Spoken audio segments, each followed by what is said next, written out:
and they had cyber insurance, and they knew that they had to do multi-factor authentication, but they didn't get it they didn't get it fully implemented because they had culture that didn't want change. Those OT operators didn't want that change in their environment. And from the top level, they weren't being pushed that. So they had a half-baked solution in their environment. And because they didn't implement it, now the insurance company is saying, we're not paying that $5 million because you guys didn't fully implement. Welcome to the Industrial Cybersecurity Insider. In each episode, we dive into the world of industrial cybersecurity. Join us as we cover the latest trends, innovations, and practical insights as we talk with leaders and practitioners across the industry. Gear up and let's get into this week's episode.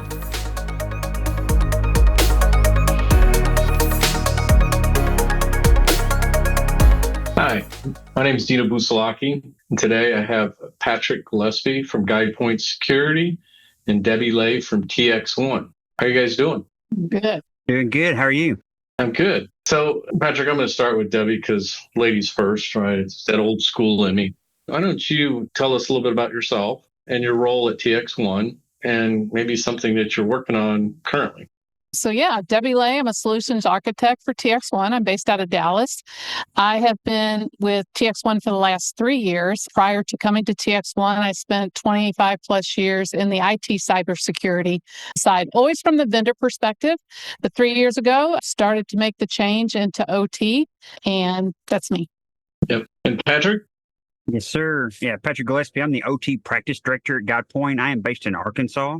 I've been at GuidePoint about 3.5 years. So my team of OT engineers essentially support GuidePoint's clients nationwide from more of a CISO perspective to help our CISOs understand the challenges in OT, and then how we work with, Dino and Debbie and their teams to essentially help them, secure their OT environments, what's even possible to do with today's technologies and things. So before GuidePoint, I was actually offensive security, primarily for banking and credit unions for several years. But prior to that, 11 years before that, I was actually a CNC programmer building elevators, and I went and built freight trains for 8 years where I learned network architecture and industrial controls. So full circle back to OT. So yeah, it's great to be here.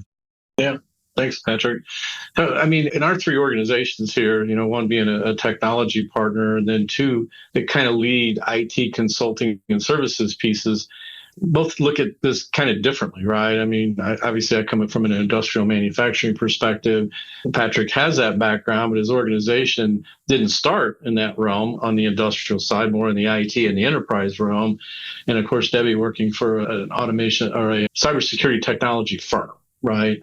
And so I guess what I would like to start with is, what are some of the challenges that you guys are seeing as clients are reviewing and beginning this journey into looking at OT cybersecurity specifically in their industrial environment?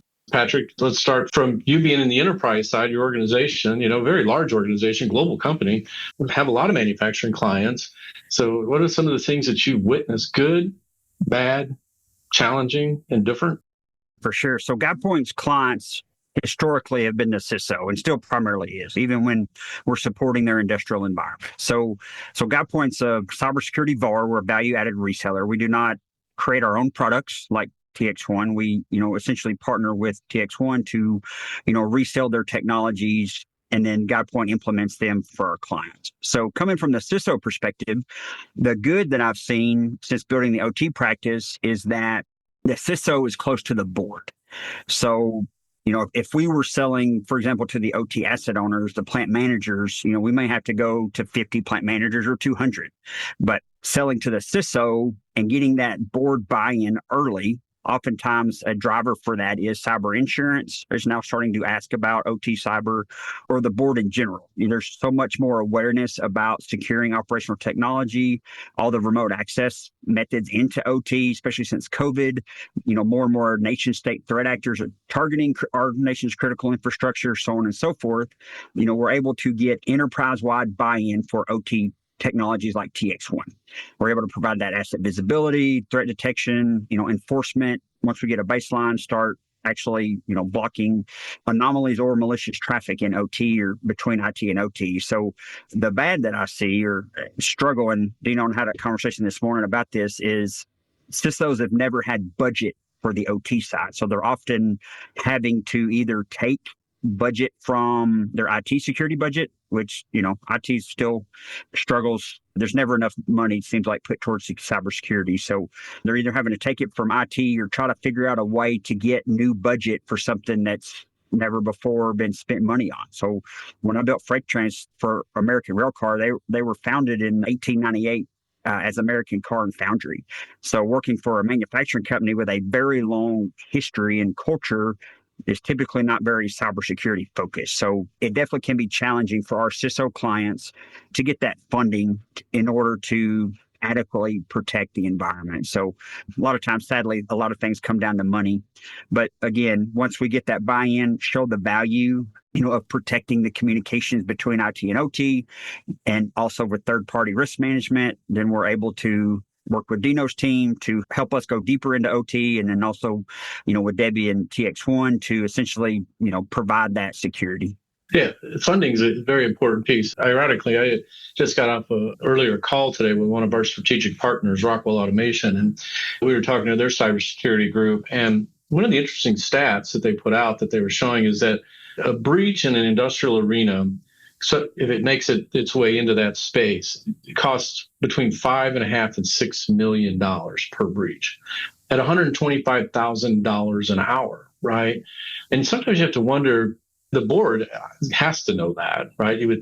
I know the plant managers do, right? When they have unplanned, unscheduled downtime, they know they're losing revenue. And so now it gets back to the funding challenge, right? When you think about that. And none of these solutions that we're talking about, especially at one plant, cost anything like that, right? Even the resources, if you decided to build your own practice or wanted to rely on managed services, which both GuidePoint and Design Group do, is that changing the narrative any, Debbie, I don't know if you see that. And if you do speak with CISOs quite a bit yourself, just like Patrick does, we normally don't.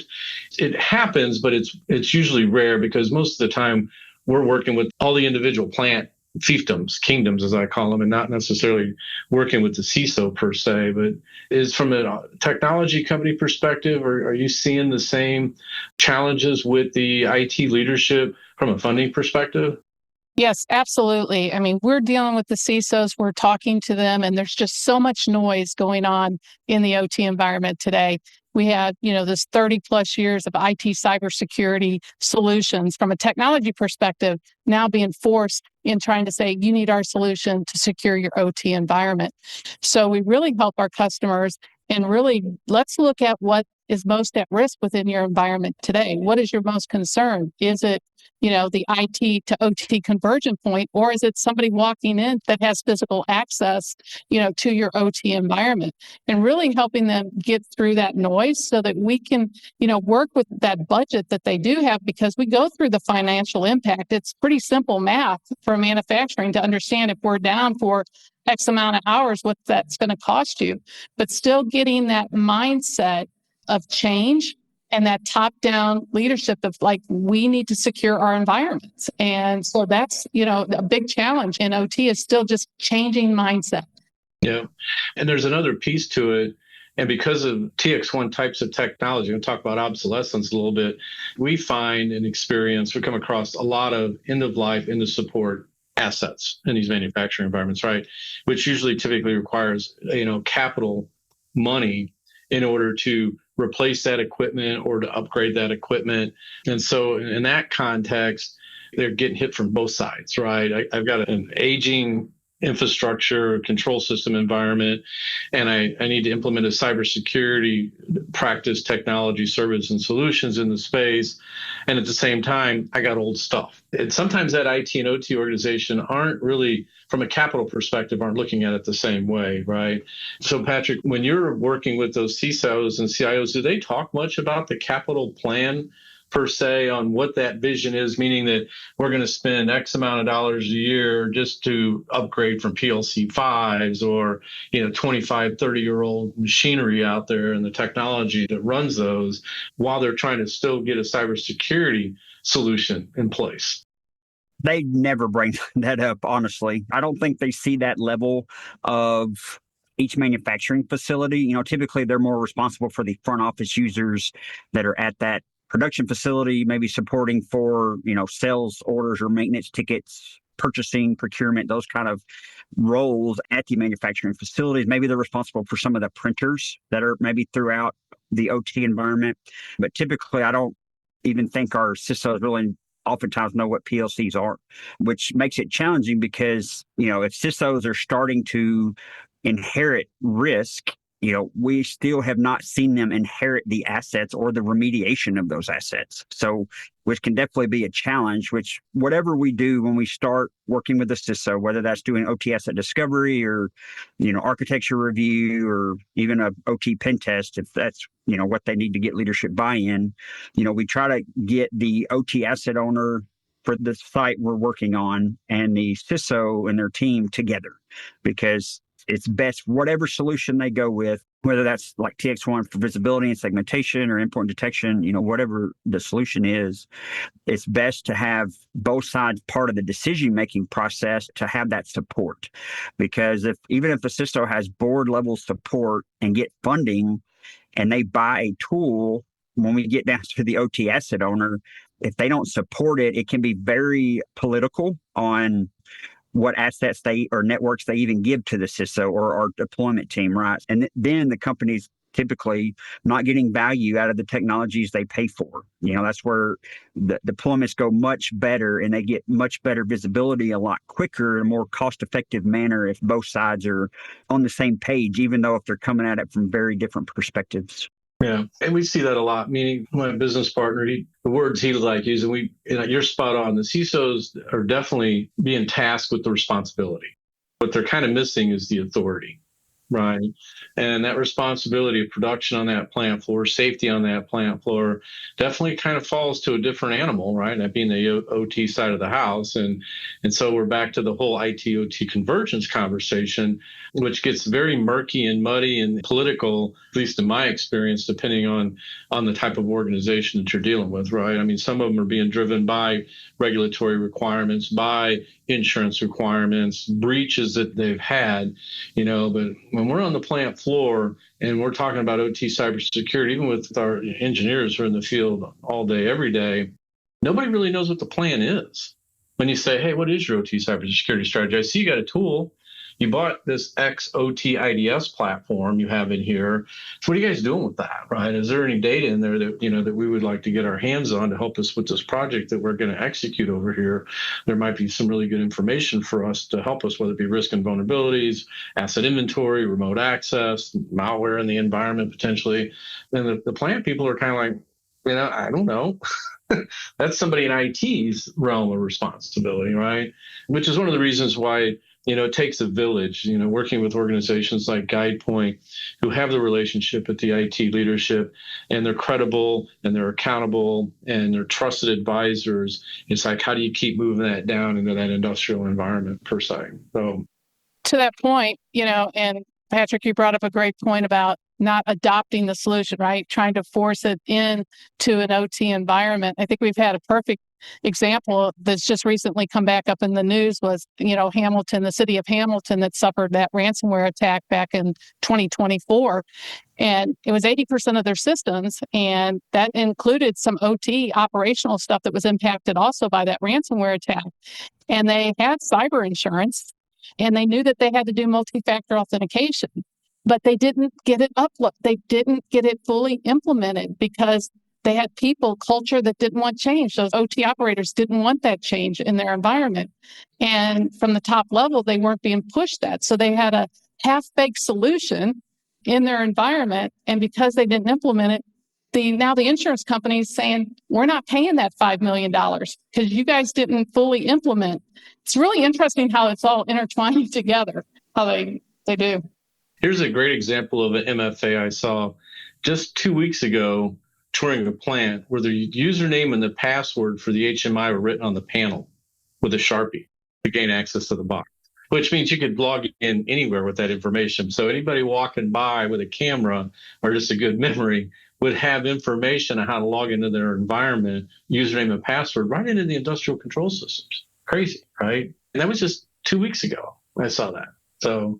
So let's shift gears a little bit and let's talk about TXOne and some of the technologies that you guys have and how they apply in this industrial space. Because you guys got a pretty good sized portfolio of products made for the industrial space. Well, yeah, because that's what we do. We focus in on securing the most vulnerable pieces in an OT environment itself. And the first one we come to the table with is something we call portable inspector, right? Which is basically this asset discovery and to be able to scan that asset, make sure that it's free of malware. Because we have a lot of OT equipment. They don't have an endpoint solution on today, so they have no idea if there's malware running on there or not. They don't know. It's not broke. Don't fix it. So with a simple portable inspector, you can go in and you can scan those assets without putting any agent on there, collect a full asset inventory, and be able to match that to a vulnerability database, which is really nice. So it helps with that supply chain, vendors coming in from the external with removable media. We can make sure that those are free of malware. And then moving farther into the OT environment, there are HMIs and systems that you can deploy an agent on so that you're doing real-time scan, making sure new files that are being introduced into that environment are free of malware. What makes us really different when you think about an endpoint security solution is the fact that we're OT application aware. And that's traditionally IT solutions, while they might be able to do that AV scanning, they're not OT application aware. And it becomes very critical by not understanding those applications from an OT perspective, because it's an IT-based solution, you will have false positives. And those false positives will break processes in your environment while you're scrambling to put in the exclusions and everything that you need to have happen so that the system does not block those legitimate. So I think that that's really key when we talk about OT, is making sure that any endpoint security solution that you put in place does not cause more harm than good. And then the third piece of it is really from the network perspective.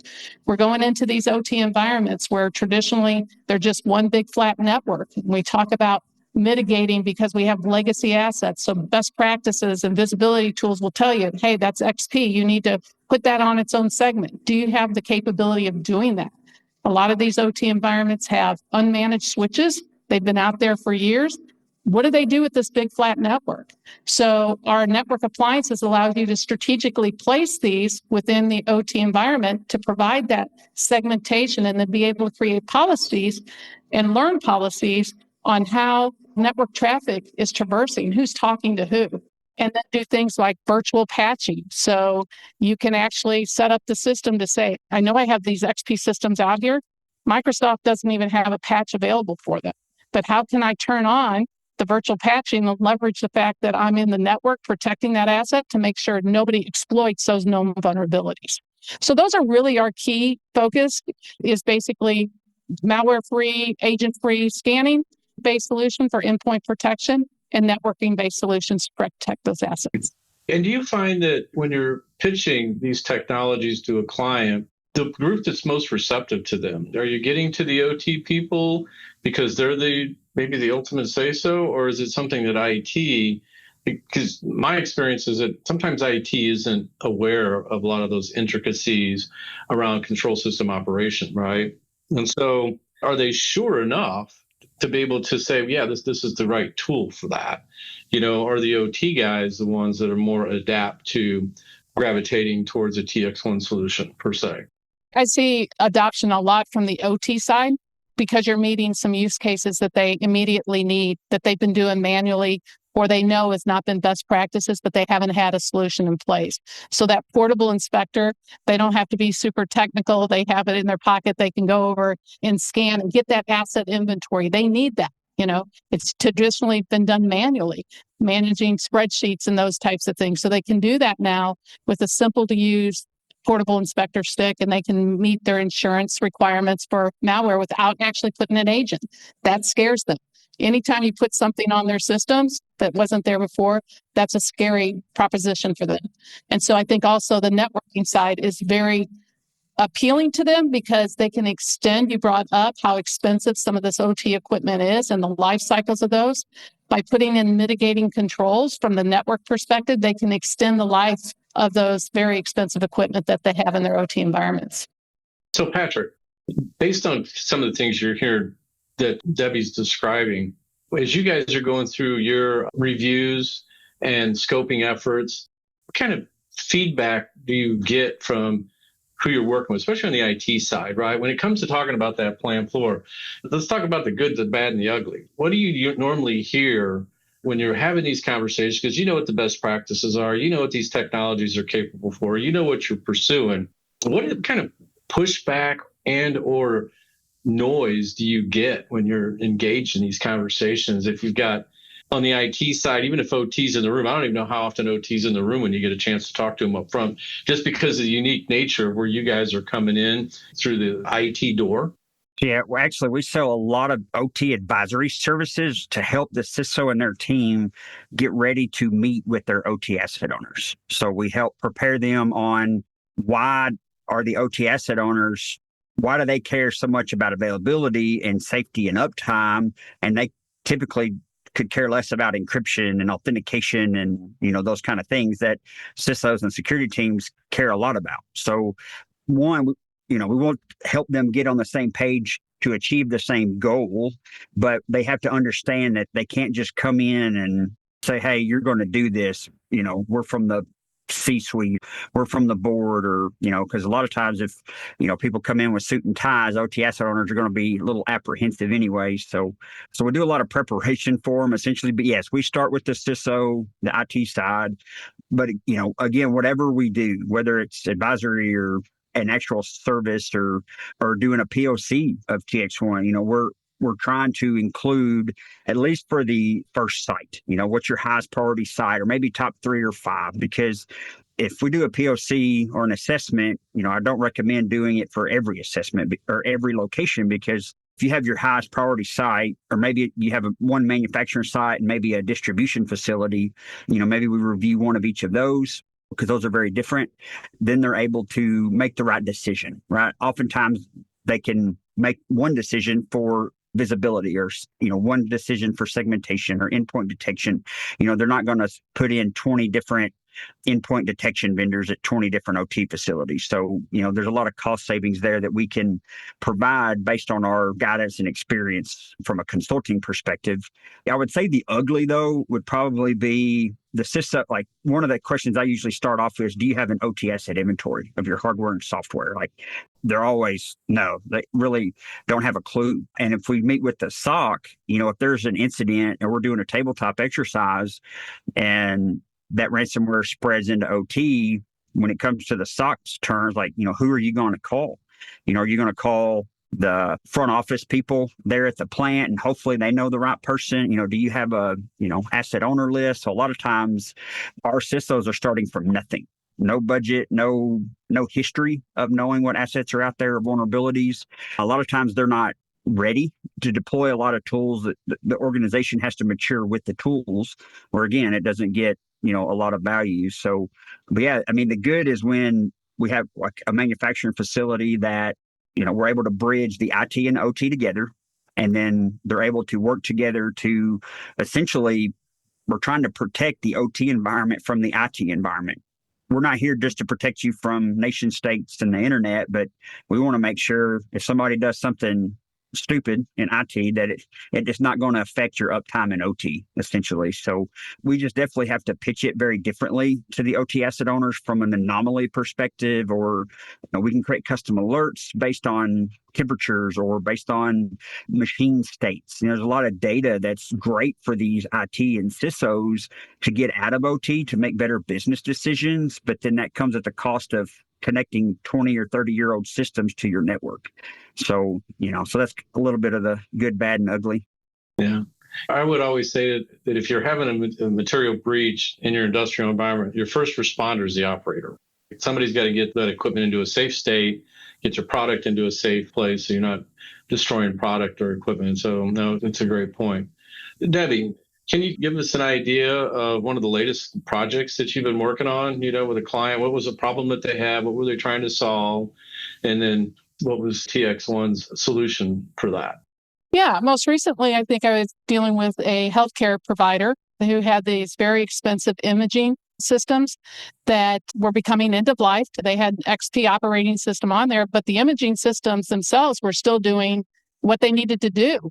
And so when they looked at, the vendor saying we're into lifing, our imaging software on that version of software, it was going to cost them millions to upgrade. And it's not, again, it's always those downstream things that I find interesting. It wasn't just the fact of the hard dollars to replace the imaging machine or to upgrade the operating system from XP to, Windows 11. It was the fact that once they do that, you start making changes. Now they had to look at the walls where the imaging systems work.